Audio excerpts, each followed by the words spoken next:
अनु एक गांव में रहने वाली सुलझी सी लड़की थी जिसका बाल विवाह बचपन में सरल के साथ हुआ था। सरल बड़ा होकर शहर में पला बड़ा था, तो वहीं अनु गांव की सीधी सादी लड़की थी जिसका गोना नहीं हुआ था और वो अपनी माँ के साथ रहा करती थी। एक दिन अनु की माँ रेखा कहती है, बेटी अब तुम बड़ी हो गई हो और सुना है कि सरल भी शहर में अच्छी नौकरी कर रहा है।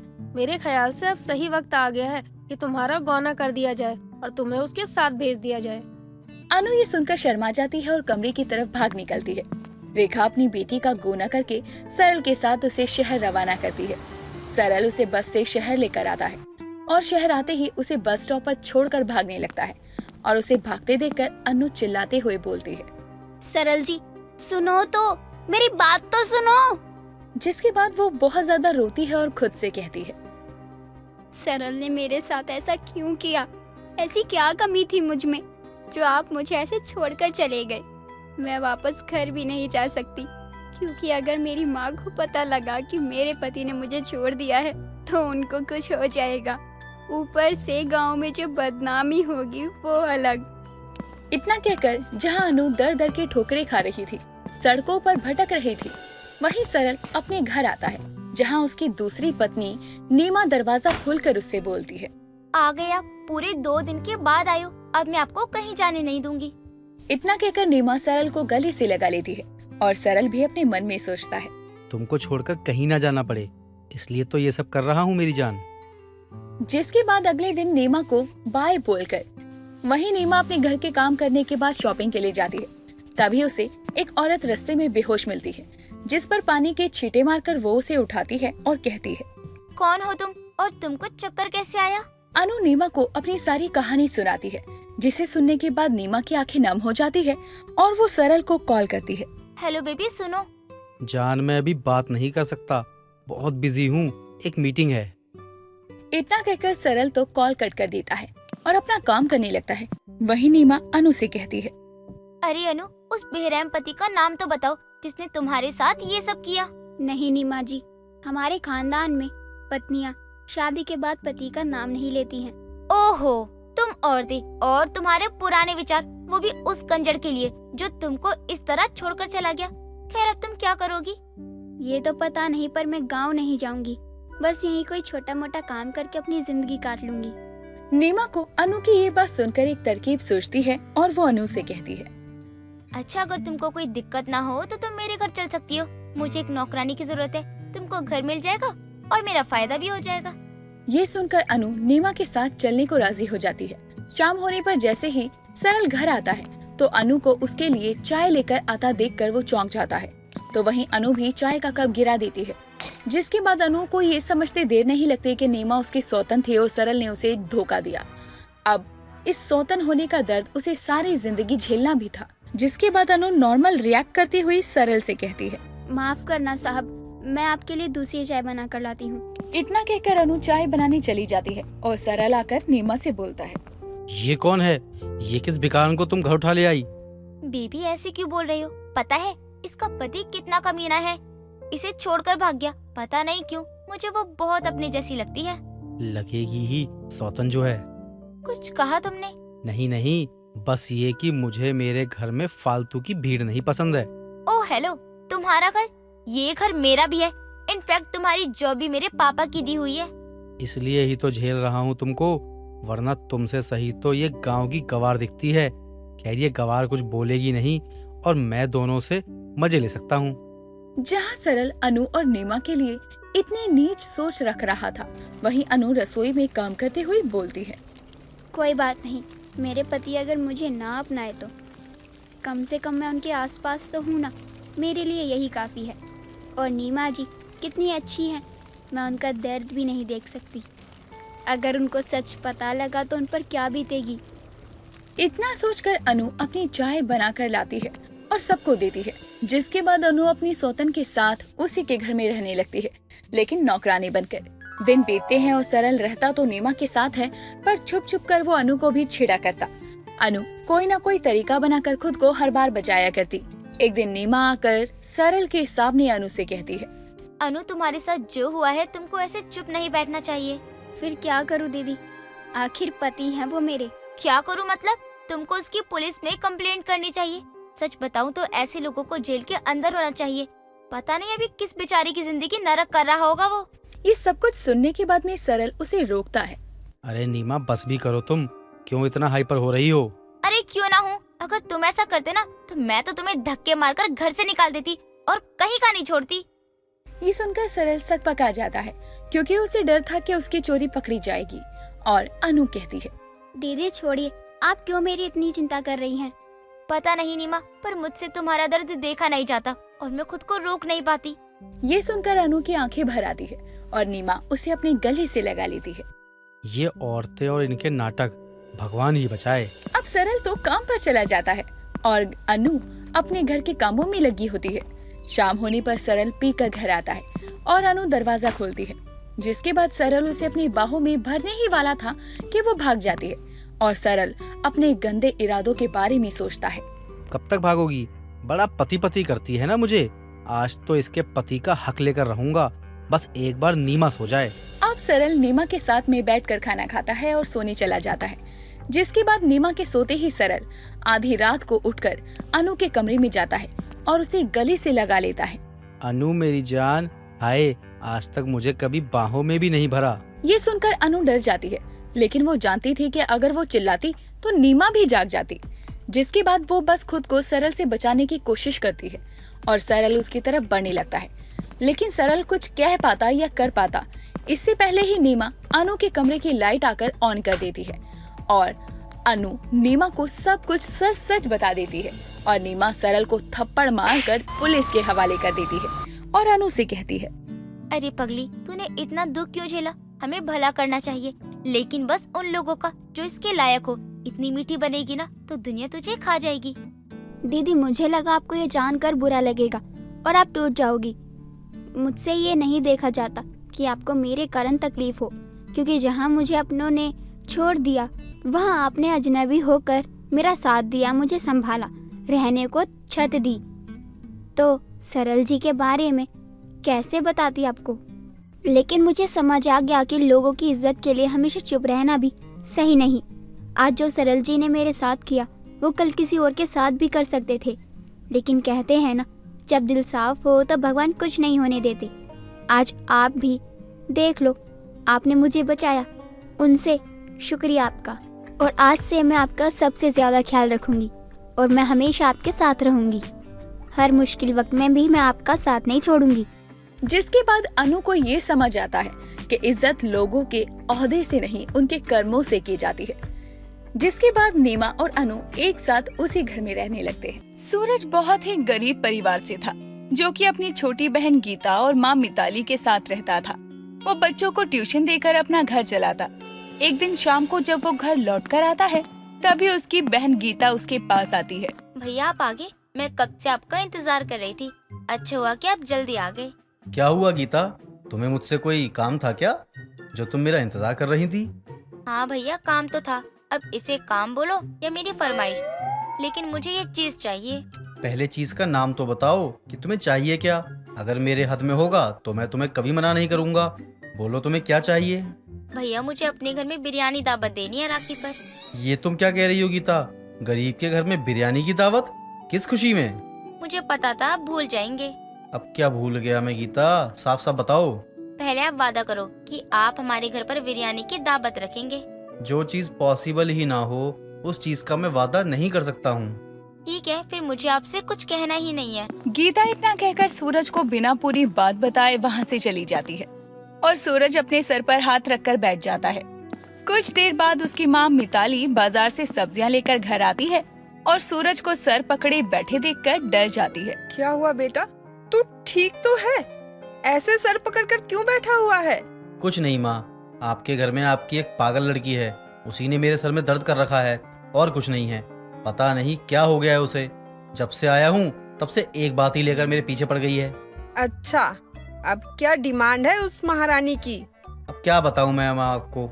मैडम की डिमांड है कि उन्हें अपने घर में बिरयानी की दावत देनी है, जैसे कि हम बहुत अमीर हों, हमारे पास कोई पैसों का पेड़ लगा हो, जहाँ से हम पैसे तोड़कर घर में बिरयानी की दावत रख दें। बेटा, इसमें उसकी गलती नहीं है। शायद तू भूल गया है, लेकिन उसके पिछले जन्मदिन पर तूने उसे बोला था कि उसे अगले जन्मदिन पर तो घर में बिरयानी दावत रखेगा। वो वही बोल रही होगी। अरे हाँ माँ, मैं तो भूल ही गया था। मैंने बेवजह उसको इतना सब कुछ सुना डाला। इसमें उसकी क्या गलती है? वो तो मुझे वही याद दिला रही थी जो मैंने ही उसे कहा था। लेकिन बेटा, इसमें गलती तेरी भी तो नहीं है। हम गरीब लोगों के लिए बिरयानी दावत बहुत बड़ी बात है। ये चीज हमारी औकात से बाहर है। पर कुछ तो करना ही पड़ेगा ना माँ। मैं एक बार गीता से बात करके आता हूँ। बेचारी को बेवजह ही गुस्सा दिला दिया मैंने। सूरज इतना कहकर गीता के कमरे में जाता है और उसके आगे कान पकड़कर खड़ा हो जाता है। सॉरी गीता, मुझे नहीं पता था कि तुम्हारा बर्थडे आने वाला है।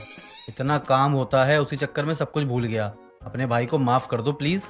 रहने दो भैया, आपको सॉरी बोलने की जरूरत नहीं है। हर बार मेरा बर्थडे सबको याद रहे, ये जरूरी तो नहीं है ना। देख, मैं अपनी गलती मान रहा हूँ। अब इसमें इतना मुंह फुलाने की कोई जरूरत नहीं है। माफ कर दे मुझे। और बता, क्या कह रही थी तू जो बोलेगी वैसा ही होगा बिल्कुल। पक्का? आप झूठ तो नहीं बोल रहे हो ना? नहीं मेरी प्यारी बहना, मैं तुझे झूठ नहीं बोल रहा हूँ। तुझे जो कहना है बोल। भैया, इस बार राखी और मेरा जन्मदिन दोनों एक साथ ही एक ही डेट पर पड़ रहा है, इसलिए मैं चाहती हूँ कि उस दिन हमारे घर बिरयानी की दावत हो। थोड़ी रहीसी तो दिखनी चाहिए ना उस दावत में। मेरी सभी सहेलियाँ भी आएंगी। ठीक है, मैं देखता हूँ, कोशिश करूँगा तेरी इस विश को पूरी तरह से पूरी करने की। सूरज इतना कहकर वहाँ से चला जाता है। दिन बीतते हैं और बीतते दिन के साथ राजू की बेचैनी भी बढ़ती जाती है, क्योंकि उसे अपनी बहन की बिरयानी दावत की डिमांड पूरी करनी थी। ऐसे ही कुछ दिन और बीतते हैं और वो अपनी ट्यूशन की फीस लेने के लिए अपने स्टूडेंट के घर जाता है और उसके पिता राजन से बोलता है। देखिए, आप पिछले 3 महीने से अपने बच्चों की फीस नहीं दे रहे हैं। आज मैं बिना फीस लिए नहीं जाऊंगा। ए लड़के, तेरी इतनी हिम्मत हुई, तुम मुझसे पैसे मांगेगा, वो भी ऊंची आवाज में? जा, नहीं देता तेरे पैसे, क्या कर लेगा बे तू? ये क्या दादागिरी है? मैं आपसे उधार नहीं मांग रहा हूँ, बल्कि अपनी मेहनत की कमाई मांग रहा हूँ, और उसे तो मैं लेकर ही जाऊंगा। मैं और इंतजार नहीं कर सकता हूँ। मैंने तुझे कहा है ना, मैं अपने बेटे के पेपर के बाद तुझे पैसे दूंगा। अभी नहीं दूंगा मैं। तुझे मेरी बात समझ में नहीं आती है क्या? नहीं, मुझे मेरी फीस आज ही चाहिए। मुझे पता है पेपर खत्म होने के बाद आपका काम निकल जाएगा, उसके बाद आप फीस देने नहीं आएंगे। फीस दे दीजिए, वरना मैं आपके बेटे को नहीं पढ़ाऊंगा। तेरी जुबान ना बहुत चलती है। अब तो मैं तुझे 1 रुपया नहीं दूंगा, देखता हूँ क्या कर लेगा तू। और मैं बिना पैसे लिए यहाँ से नहीं जाऊंगा। तभी राजन अपने गुंडों को बुलवाकर सूरज को बहुत पिटवाता है और उसे उठवाकर घर से बाहर फेंकवा देता है। जैसे तैसे करके सूरज जख्मी हालत में अपने घर पहुंचता है और उसे जख्मी हालत में देखकर उसकी बहन और माँ दोनों रोने लगती हैं। ये क्या हो गया? कुछ नहीं माँ, आप शांत हो जाइए, परेशान मत होइए। तेरा दिमाग तो ठीक है। तुझे इतनी चोट लगी है, तेरा इतना खून निकल रहा है, और तू बोल रहा है कि मैं शांत रहूं? अरे माँ, थोड़ी सी तो चोट लगी है, ठीक हो जाएगा। आप लोग रोना बंद कीजिए। लेकिन पहले आप सच बताइए भैया कि आपको इतनी चोट कैसे लगी? वो मैं अपने एक स्टूडेंट के घर गया था फीस मांगने के लिए। उसका बाप थोड़ा गुंडे टाइप का था। वो पिछले 3 महीने से मेरी फीस नहीं दे रहा था। जब मैंने उससे फीस मांगी तो उसने फीस देने की जगह अपने गुंडे को बुलवाकर मुझे पिटवा दिया। पता नहीं ये अमीर लोग क्या समझते हैं अपने आप को। बेटा, मैंने तुझे कितनी बार बोला है कि ऐसे लोगों के चक्कर में मत पड़ा कर, लेकिन तू मेरी एक नहीं सुनता है। कल को तुझे कुछ हो गया तो मैं क्या करूंगी? माँ, आप चिंता मत करिए, कुछ नहीं होगा। मैं किसी के चक्कर में नहीं पड़ रहा हूँ। मैं तो बस अपनी मेहनत की कमाई लेने गया था। अपने भाई को इतनी तकलीफ में देखकर और अपनी माँ को इतना दुखी देखकर गीता बहुत परेशान हो जाती है। भैया, आपको आज ही उनके घर जाने की जरूरत थी। जब आप इतने दिन रुक सकते हो तो कुछ दिन और रुक जाते। गीता, अगर मैं कुछ दिन और रुक जाता तो मैं अपनी बहन के घर में बिरयानी की दावत की डिमांड पूरी जरूर कर देता। वो तो अभी भी नहीं होगा भैया। कौन सा उसने आपको पैसे दे दिए? आज नहीं दिए तो कल जाऊंगा, कल नहीं तो परसों जाऊंगा। जब तक पैसे नहीं देगा तब तक जाता रहूंगा, क्योंकि एक ही जगह है जहाँ से पैसे मिलने के बाद हम गरीब के घर में बिरयानी की दावत पूरी हो सकती है। नहीं भैया, आपको इतनी तकलीफ देकर मुझे अपनी कोई इच्छा पूरी नहीं करवानी। मुझे किसी को कोई दावत नहीं देनी है। आपको मेरी कसम है, आज के बाद आप वहाँ नहीं जाएंगे। गीता इतना कहकर डॉक्टर के पास जाती है और उन्हें अपने घर लाकर अपने भाई का इलाज करवाती है। उस दिन के बाद से बिरयानी दावत का नाम तक नहीं लेती। लेकिन जैसे जैसे दिन बीतते हैं, सूरज की बेचैनी बढ़ती जा रही थी। वो अपने घर में बिरयानी दावत कैसे दी? जहाँ से पैसे आने की उम्मीद थी, वहाँ से आने की अब कोई भी कसर नहीं थी। समय बीतता है और राखी का दिन आता है।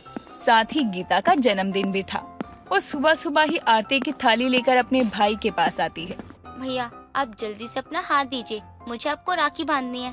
नहीं, मैं तेरा बिल्कुल भी अच्छा भाई नहीं हूँ। मैं तेरी एक छोटी सी डिमांड भी पूरी नहीं कर पाया। मुझे राखी बनवाने का कोई हक नहीं है।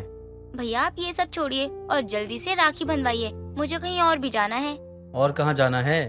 यही पास में एक लड़के के घर, मैं हर साल उसे राखी बांधती हूँ। उसकी कोई बहन नहीं है ना, इसीलिए। अपनी बहन की बात सुनकर सूरज की आंखों में आंसू आ जाते हैं और अपने भाई को राखी बांधकर गीता उसी लड़के के घर जाती है जिसके पिता ने उसके भाई को मारा था। रुक जाओ बेटा, मैं आज खुद तुम्हारे साथ तुम्हारे घर चलूंगा और तुम्हारे घर वालों से मिलूंगा। उन महान लोगों से मैं भी तो मिलूं जिन्होंने तुम्हें अच्छे संस्कार दिए हैं कि मेरी लड़की ना होने के बाद भी तुमने मेरे बेटे को बहन की कमी महसूस नहीं होने दी। राजन इतना कहकर गीता के घर पहुंचता है जहां वो सूरज को देखकर दंग रह जाता है। तभी गीता राजन को अपने भाई और माँ से मिलवाती है। उनसे मिलकर राजन को अपनी हरकत पर बहुत शर्मिंदगी महसूस होती है और वो सबको सच बताकर सूरज से माफी मांगता है और उसे उसकी मेहनत की सारी कमाई देकर वहाँ से चला जाता है। जिसके बाद सूरज बाजार जाकर बिरयानी का सामान लेकर घर आता है और अपने आसपास के लोगों को अपने घर में होने वाली बिरयानी की दावत देता है। थोड़ी देर में सभी लोग उसके घर आते हैं और उसके घर की बिरयानी खाकर उसकी बहुत तारीफ करते हैं और इस तरह से आखिर में गरीब के घर बिरयानी की दावत हो ही जाती है। पूनम आराम से सो रही होती है। तभी दबे पांव पूनम की सास उमा उसके कमरे में आती है और दराज में रखे पैसों से भरी गुल्लक उठाकर वहाँ से चली जाती है। एक दिन पूनम साड़ी लेने के लिए दुकान पर जाती है और दुकान वाले भैया से कहती है, भैया एक अच्छी सी साड़ी दिखा दो। मैडम जी, साड़ी दिखाना ही तो मेरा काम है। आप 2 मिनट रुकिए, मैं अभी आपको ऐसी साड़ी दिखाता हूँ जिसे देखकर आपका भी मन यही कहेगा ये साड़ी तो सिर्फ मेरे लिए ही बनी है। दुकान वाला एक साड़ी लाता है और पूनम को दिखाते हुए बोलता है, ये देखिए मैडम, ये साड़ी आप पर बहुत अच्छी लगेगी। भैया ठीक तो है, कुछ ज्यादा खास नहीं है, कोई अच्छी दिखाओ ना। भैया वो देखो, वो अच्छी लग रही है, एक बार जरा वो दिखाना। मैडम जी, वो जरा महंगी है। भैया दिखाओ तो सही, देखने के बाद ही तो लेने का सोचूंगी ना। पूनम के कहने पर दुकान वाला उसे वो साड़ी दिखाता है और वो साड़ी पूनम को बहुत ज्यादा अच्छी लगती है। भैया ये कितनी प्यारी साड़ी है, कितने की है? मैडम 10,000 की है ये साड़ी। 10,000? भैया 10,000 की साड़ी कौन पहनता है? अरे ये तो बहुत ज्यादा सस्ती है। लोग तो लाखों की साड़ियाँ पहनते हैं, लेकिन आपको तो ये पसंद आ गई ना, तो चलिए मैं इसे पैक कर देता हूँ। नहीं नहीं भैया, इसे पैक क्यों करना? अरे मैं तो बस 500-600 की साड़ी लेने आई थी, इतनी महंगी साड़ी लेने लायक तो पैसे ही नहीं है। रहने दीजिए भैया, कोई बात नहीं। जब लेना ही नहीं होता तो बोलती ही क्यों हो? औकात होती नहीं साड़ी लेने की और चले आते हैं मुंह उठाकर। अपनी हैसियत देके दुकान में जाया करो। भैया आप ये कैसे बोल रहे हो? मैंने बस एक साड़ी देखने को ही तो मांगी थी। अगर मेरे पास इतने पैसे होते तो मैं ये साड़ी क्यों नहीं लेती? अब क्या देखने के भी पैसे लोगे आप? जब आपको कुछ लेना ही नहीं था तो आपने मेरा टाइम क्यों खराब किया? आपको पता है आपकी वजह से मेरा कितना समय खराब हुआ है? आपके पूरे खानदान ने भी कभी इतनी महंगी साड़ी देखी है? आप जाइए यहाँ से और मेरा और दिमाग खराब मत कीजिए। पूनम को उस दुकान वाले की बातें बहुत ज्यादा बुरी लग जाती हैं और वो मुंह लटकाकर अपने घर वापस आ जाती है। पूनम को ऐसे उदास देखकर पूनम का पति दीपक और सास उमा आते हैं और उमा कहती है, बहू क्या हुआ, सब ठीक तो है ना? तू कुछ उदास सी लग रही है, कुछ हुआ है क्या? माँ जी मैं एक दुकान पर गई थी जहाँ मैंने एक बहुत अच्छी साड़ी देखी जो मुझे बहुत पसंद आई थी, लेकिन वो ना बहुत ज्यादा ही महंगी थी और दुकान वाले ने मुझे जलील करके भगा दिया।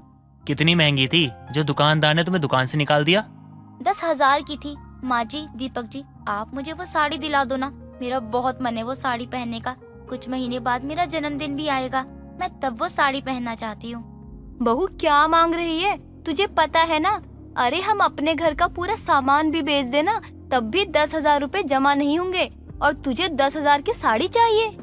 माँ सही कह रही है, ये इतनी महंगी चीजें ये हम गरीबों की बस की बात नहीं है। आप लोग क्या मेरी खुशी के लिए इतना भी नहीं कर सकते हो? बस 10,000 की साड़ी तो है वो। अगर खुशी 10,000 रुपयों में आग लगाने से मिलेगी तो बहू दुखी ही रह।